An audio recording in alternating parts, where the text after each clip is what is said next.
Hello, you wonderful people, and welcome to another episode of Super-Fanta-Fi, this being a show where I talk about shows of the supernatural, fantasy, and/or science fictional genre. For today's episode, I'm going to talk about the latest episode of Beauty and the Beast, as well as the latest episode of Orphan Black. Starting off with Beauty and the Beast, we still have the team still trying to find out who this buyer is, the person that put this $5 million bounty on Vincent's head. Basically, Vince is a lot more concerned about it than he let on in the previous episode. I mean, it's still kind of getting to him. He's not being able to really sleep, and, Kat's like, okay, we'll work together. Don't worry, we'll deal with this, but for now, she kind of puts him on the sidelines. It's like, basically, because, he's so distracted by it that he wasn't paying attention, and he kind of beasted out a little bit and was speeding off while they were kind of doing their run. And basically, she's like, okay, we can't take the chance of you just blowing around the city. You're just going to get yourself exposed like that. And it kind of upsets him a little bit because Vincent's because he doesn't like the current predicament, because he feels bad tracking everyone, not just Catherine, but also JT and Taz, even Heather, back into this life, because it's like they thought they were done, at least for now. Like, it's something that he probably thought always in the back of his mind, that like, okay, there's always the new trouble around our next corner. But once you don't have to deal with it a little while, you start hoping. You're just like, okay, it hasn't happened yet, so maybe it won't end. It surprised them, and they got hit by it. So it's like, that next bit of trouble just was around the corner. They just weren't expecting it. They were just hoping it was never going to come. So it's really, he doesn't want them involved in this. That's why he wants to help as much as possible, because he doesn't feel good just sitting on the sidelines. Tries to express that to Catherine, but she's so adamant about protecting him that she's just like, no, you can't do this. Let me handle this. It's always kind of one of their downsides, is because they tried so hard to protect one another that they don't actually do what they do best, work together. I mean, eventually he got there by the end of the episode, but that's she realized, she's like, okay, I can't bench you. If we want to find out who this buyer is, we're gonna have to work together. Like, we're stronger together as a team rather than working separate. Basically, what we end up finding out, because basically what happened in this episode was that the files, the DHS files, were being hacked, basically being downloaded into someone else's computer, and it was a concern. It's like, okay, wait, this is a little too coincidental. So basically, these might be connected to the buyer. Maybe they're closing in on Vincent. Basically, it's all connected to a high class, very rich celebrity named Bootsy. I really wasn't paying attention why she's really famous.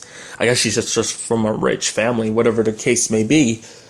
But essentially, someone kind of threatened her with a bomb in her room, or her hotel room or whatever. But it wasn't meant to kill her. It was just meant to kind of scare her. Turns out that basically she's been working with the FBI. A very interesting twist I wasn't expecting. I was like, okay, so what's this whole secret that she's on? Because obviously Vincent was able to tell she was lying, and Catherine was like, oh, how did you do it? He's like, I used to be sense, just a little bit. But it was just like she basically got tired of living her celebrity life, always, just partying all the time. She wanted to do something good, especially when the FBI came around. They're like, we can use your help. Essentially, she funded the FBI to kind of hide some of their witnesses. Obviously, she didn't ask too many questions, because she felt like it was better that way for both her sake and her family's sake, as well as the witnesses' sake, not knowing where they were, where the FBI stashed them and whatnot. So essentially, what we ended up finding out, the files that were stolen, were not, those DHS files that were stolen were not, they weren't going after Vincent specifically. They were trying to track down all these witnesses that Bootsy had, that her money was used to hide. And, it's like, okay, that relieves some of the pressure, but at the same time, it's like, well, they still can, people still might not know what they have, and they might stumble upon, if they really take a look at it, they might be like, oh, whoa, what's this?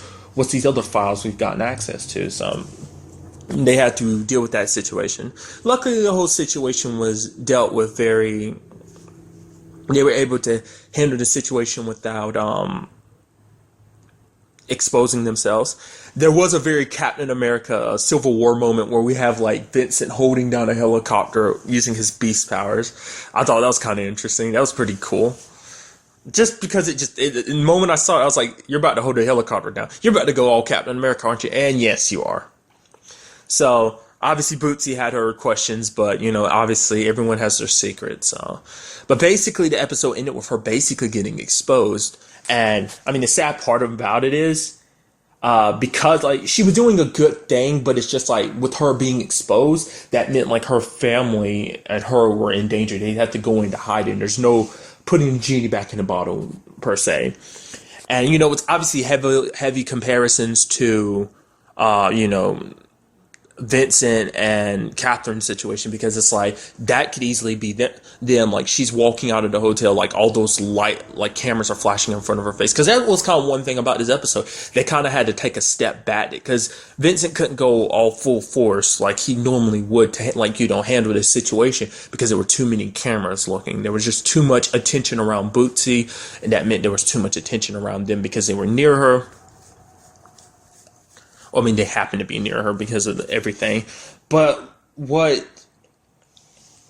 ended up happening was basically her sister, she was so in love with her boyfriend that basically she was actually supposed to be in London, but she actually either she came back to New York or she never left, and basically pictures of her got spread around the internet. So that's how the guys tracked her down. They were going to threaten her sister if she did. She was like, oh crap, I know my sister's in town, because pictures of her kind of went up on the internet. So it's like, oh crap, I gotta go get her before they track her down.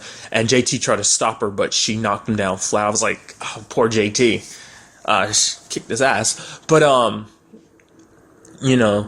and that kind of resonated with Heather. She was kind of like, holy crap, like, I'd feel bad if I was in that position. Like, Bootsy would have been fine. She would have stayed hidden if her sister hadn't, wanted to see her boyfriend so badly. So, it kind of reflected on her, because, like, she's been so adamant about, like, why should I have to put my dating life on hold just because you guys are, like, in hiding? You're so worried about the next threat around the corner. I'm not going to have a life of my own. It actually even led to an interesting conversation between her and Tess, where they basically sat there and quote unquote talked to each other, but they weren't really listening to each other. They were kind of talking about their own situation to the other. It was really them kind of talking out loud about their own situations. And Heather was like, oh yeah, thank you.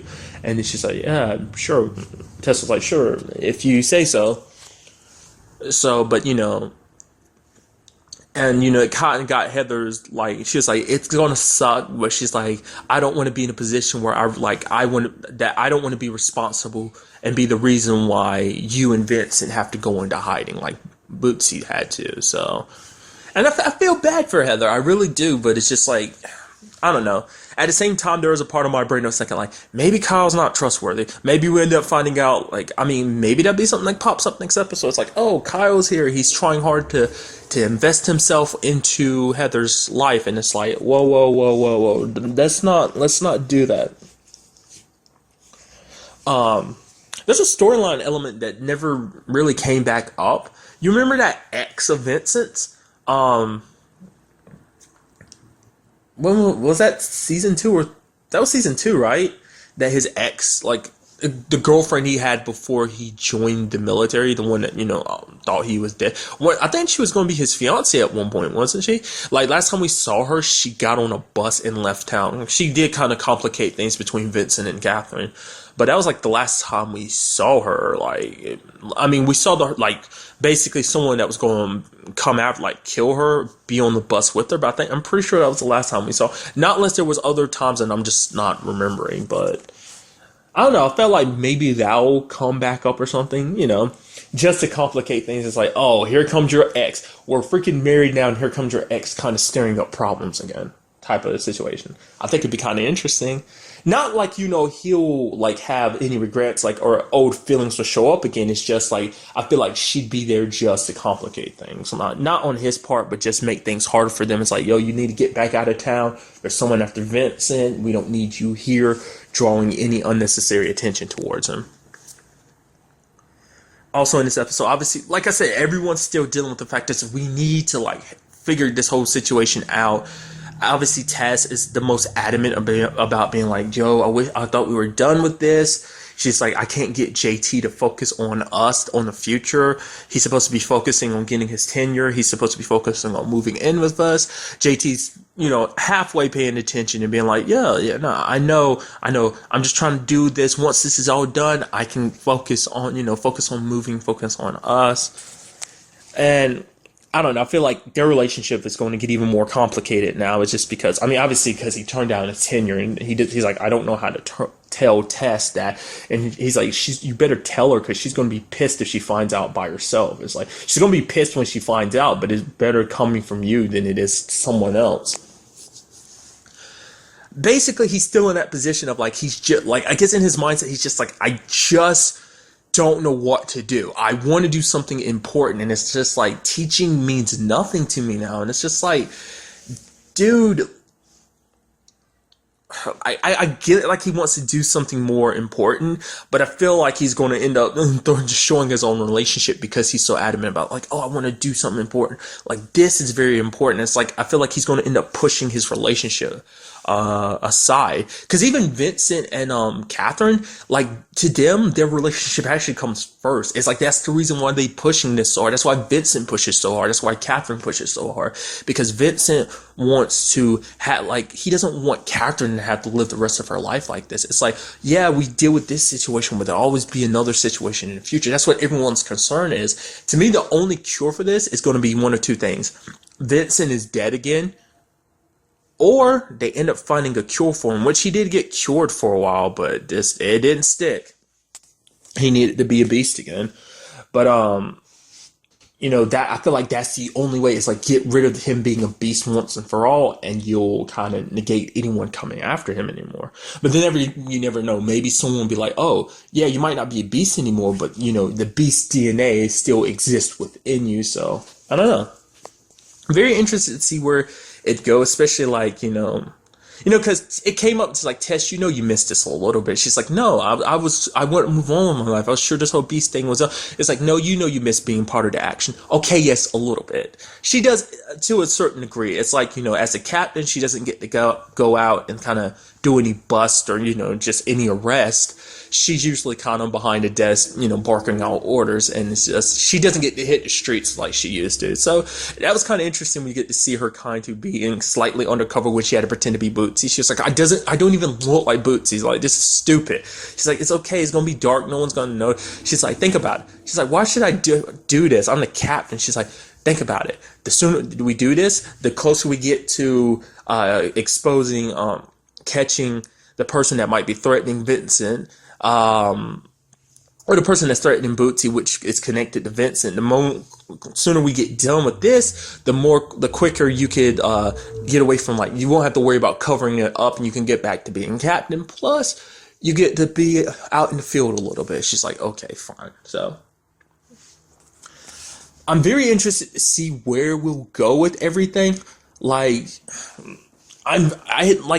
I wonder, will it be someone we're familiar with that is the buyer? Like, will they have some kind of connection to Beast? Because he is the last one, at least that we know of. We thought, prior to Liam, we thought there were no more Beasts. Obviously he was a beast on like a completely different scale, but, we thought we saw the last of him.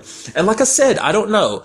It probably, the way they got it, it's only episode 2, so you never know. Like, I do wonder if the past is going to come up, and like that whole like thing about her, Catherine's ancestors and stuff. I brought this up last time, but it's like, I'm really curious if they're going to bring that up the final season. I feel like they should, because that's, like I said, I don't remember them really like cutting that off, being like, yo, like how Beast existed back then.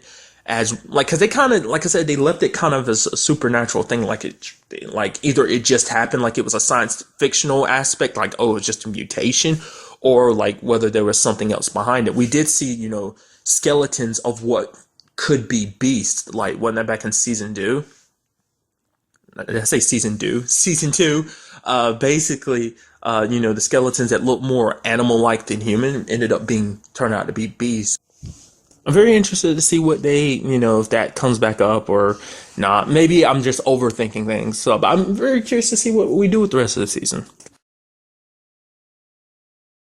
And now moving on to this week's episode, Orphan Black. A very interesting episode where we have the team, specifically Sarah, working with Rachel and Ira, which everyone's super reluctant about.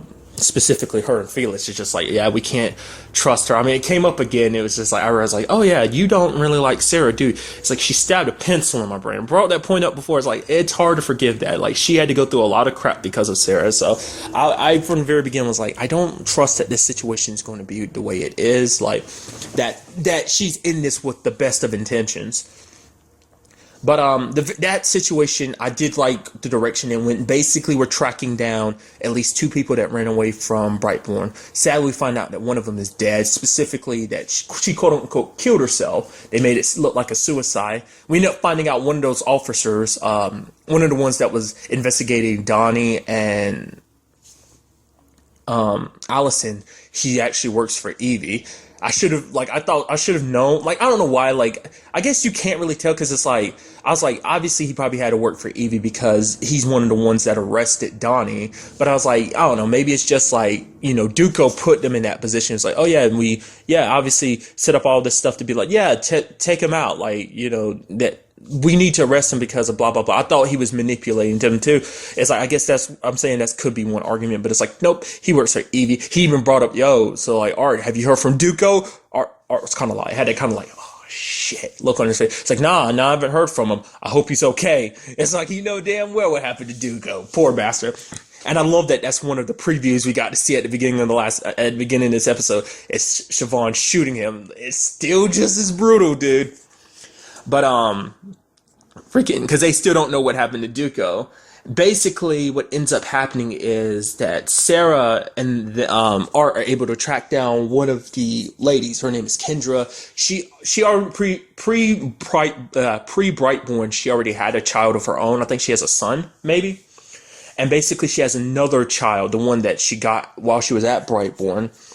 Essentially, you end up finding out that Brightborn is basically killing all the defected children because they basically want to make, and it's really messy because it's like they try any defects are to be exterminated because that means that like the bots aren't 100% like safe for children, like safe that it won't like have like cause defects upon your baby. Like, for instance, Kendra's case, her baby is blind, and she's like, if they find my baby, they're going to kill my baby. Because they want to make it seem like, oh yeah, Evie's bots, the genetic modifications that they do are just like perfect. There's no like, bad side effects to it. That it's 100% okay. So they need to get rid of all bad examples of like, oh yeah, this being a bad thing. Like, showing that there are flaws within the system.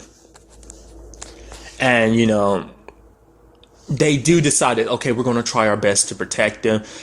Rachel comes up with she's like, well, we should blackmail her. And Sarah's like, what the hell are you talking about? I'm not going to blackmail this poor lady in helping us stop Evie. Because that's the whole plan, is by having her come forward, we can stop Evie because like, she won't be able to be like, oh, these bots are 100% fine. It's like, she won't be able to hide from the fact that she's been doing very cruel human experiments, killing children like she has been. And it's like, we can blackmail Kendra, whatever we need to take down Evie. And Sarah's like, screw you, I'm not about to do that. So she takes it into her own hands, and basically she blackmails Kendra herself, being like, oh, I know exactly where your other child is. Come with us, or something bad will happen with you.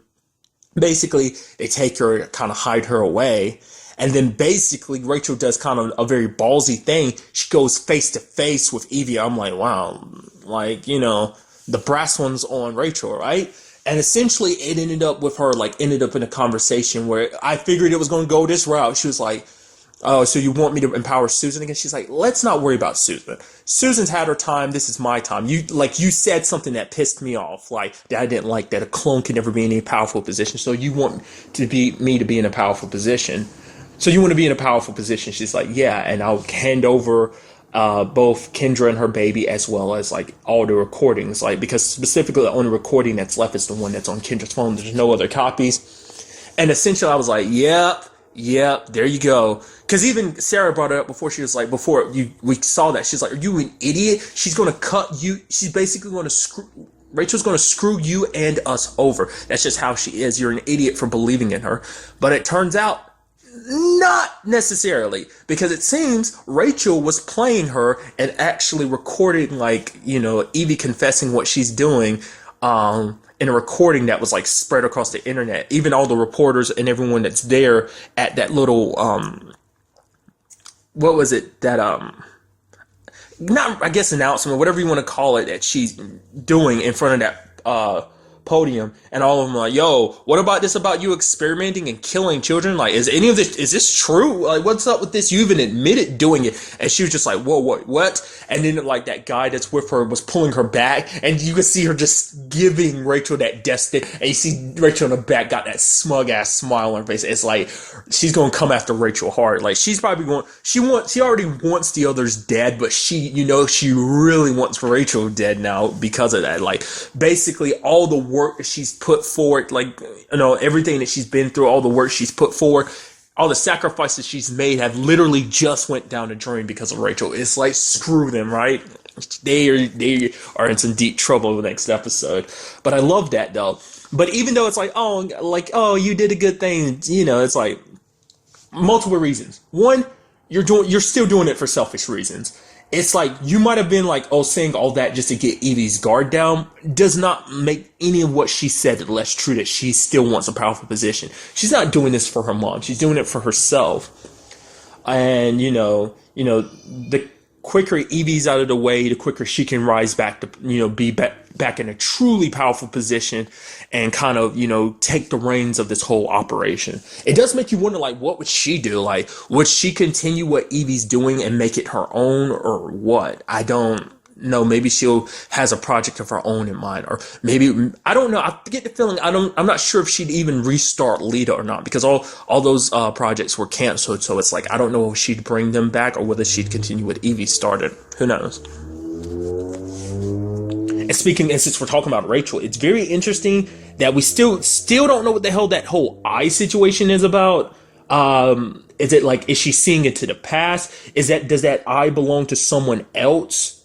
Like, I mean, is it like, what she's seeing is the eye, like say like the person is missing their left eye, for example. Is she seeing through their right eye? Is it connected like that? Did someone hack into her eye?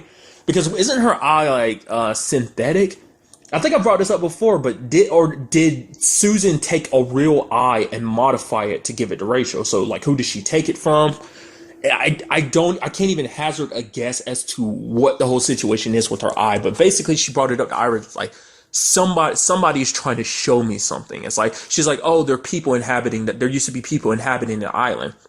Now, I don't know whether they're talking about specifically the island that Cosima and Susan and Charlotte are currently the one that she was on. I don't know whether they're talking about that one, because they also brought it up in this episode that I forgot what it was, but Charlotte talked about the fact is that the island is made from a certain material, and Cosima was like, yeah, that is pretty cool. Like, it's like they threw that information in there. I'm like, that means something, doesn't it? Like, with all that, like, oh, the people may have been on the island, so like, because it also came up in the episode that Susan kind of rushed with Charlotte, because Charlotte's not only sick, but she has a messed up leg too. And she's like, I rushed with Charlotte because I was feeling pressure for someone. And then Cosima was like, pressure from who? Susan was kind of like, it doesn't matter right now. It's like, but who is she talking about? Is this connected to what, like, the whole situation with,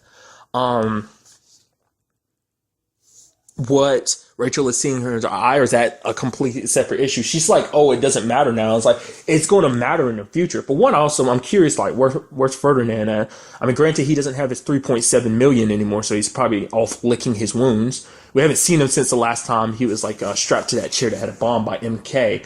So that was the last time we saw him. I'm curious, is he going to pop up again? We also had in this episode Donnie getting released from prison. So, yay, Donnie!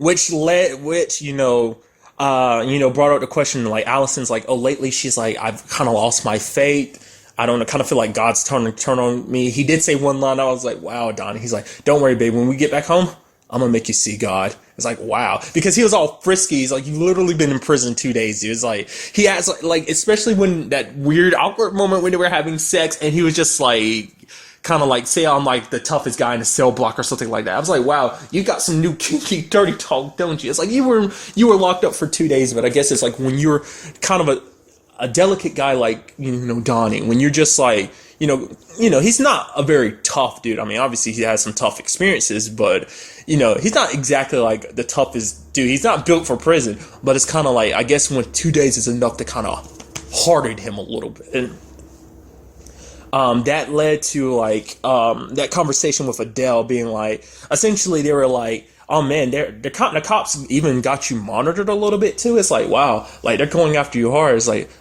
maybe it's that Duco guy. And Allison was like, it's not him. And then Adele's like, why wouldn't it be? And Felix was just kind of like, he's on leave. And then Adele's like, how would you know that? Do you guys have some kind of connection to Duco that I'm not aware of? They're just like, what? No, we don't.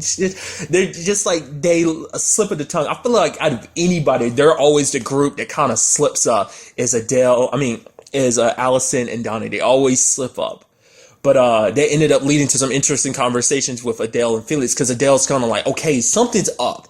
All right, obviously your whole family situation is fishy, because you just bring up the fact is that Sarah has a twin sister. That twin sister and her husband are connected to drug trafficking and stuff like that. And Felix is like, oh, calm down, Adele. Don't treat us like we're like the mob or something. And then lo and behold, who shows up but Helena walking through his door. And he's like, oh, Helena, this is Sarah's other sisters. Like, oh, what, they were triplets? It's just like, yeah, different, same belly. It was just the worst timing, because I knew Helena was going to come back because she called Sarah, and Sarah's like, oh my God, are you okay? Because she was out there in the woods kind of living on her own. Yeah, it turns out she didn't go back to her boyfriend, so that's kind of sad. But she was out there living on her own, kind of in a very wooded area. I forgot where she said she was. But she'd been basically hunting animals, kind of wearing the fur to keep warm, because it's a very snowy place. There was kind of an extended scene you kind of got to see during the commercial breaks that I really like. That basically it was her, like she got the deer, and she started, and some kids and like their parents had stopped, and they were in a van obviously, and they're looking at it. It's like, oh look, mommy, there's a deer, and then they see it keep walking, and they're like, oh mommy, it's a Sasquatch, and it's Helena walking across the road, kind of looking at it with a little bit of a smirk on her face. I really like just that little. I know that's something they probably just don't like. There's really no point in keeping that, so let's just cut it out. But still, nevertheless, that was pretty cool. I like that. Just the kids were just terrified, and the parents are kind of freaking out a little bit too. But it's just like, I don't know. I like that. But nevertheless, it's just, Helena was she was concerned because she knew Sarah. She's like, she's like, oh, is there trouble? Sarah's like, no, there's no trouble. The usual stuff. Don't worry about us. You keep the baby safe. But then you see her, like, after she kind of hangs up, she kind of looks at a picture of Sarah and Kira, and it's just like, no, I'm going to go back and protect my sister. My sister's definitely in trouble. I need to protect her and my niece. And just, Helena being the very loyal person that she is. A little crazy, obviously, but that's not her fault. That's her upbringing's fault. I mean, she went through a lot when, thanks to, what was that home dude's name? The guy that basically warped her into being the killer she is. The one that died back in season 2. Got out. Well, nevertheless,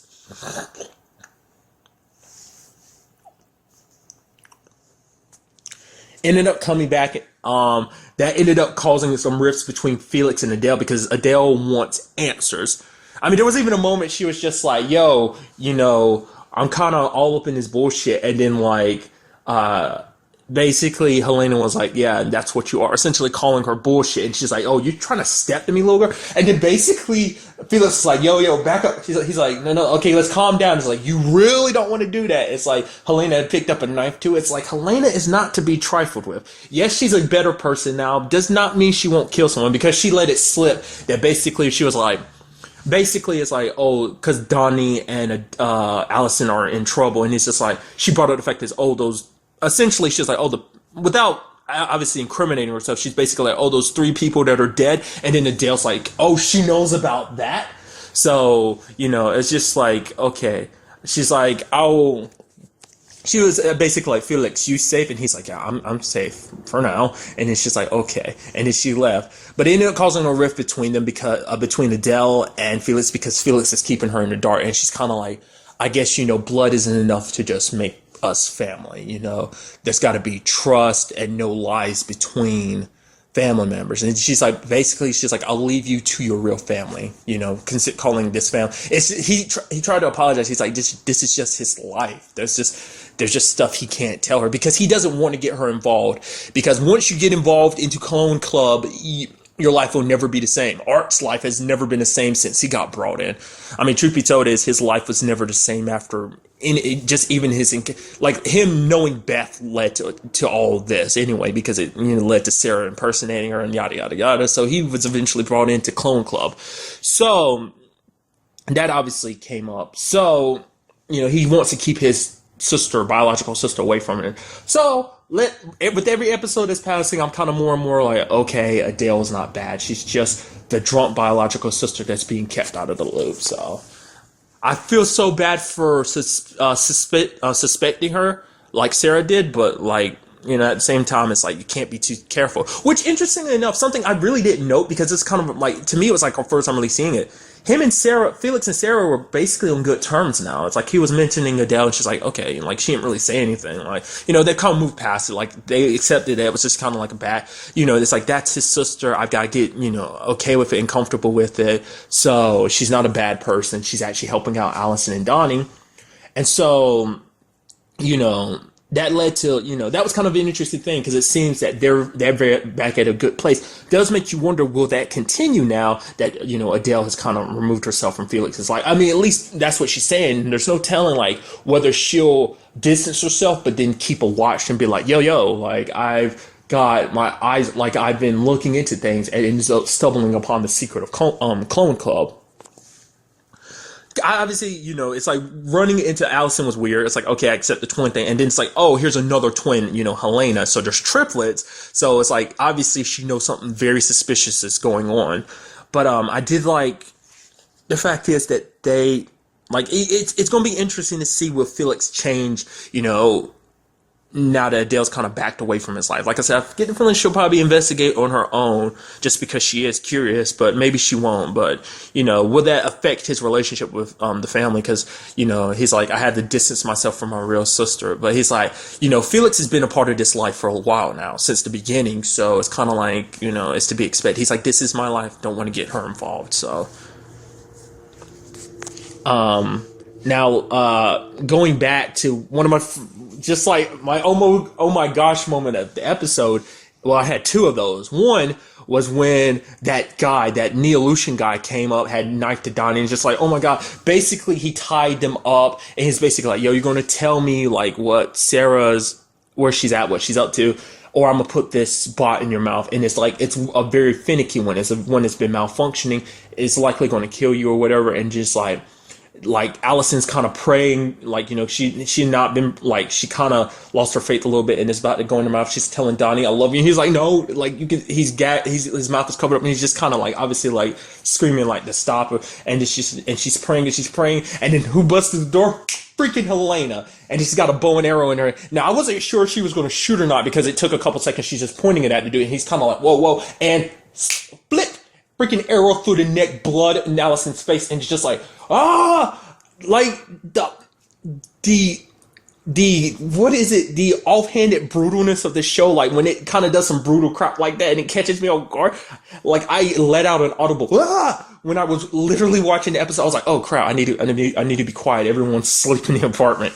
But it was just like, that was so cool. It was just like, they're like, Helena? And it's just like, she saved the day. Because I was praying in the back of my mind, I was like, Helena, please show up. Helena, please show up. Helena, please show up. Because when they heard noise, I was like, okay, that's obviously, I was like, please let that be Helena. But it's like, nope.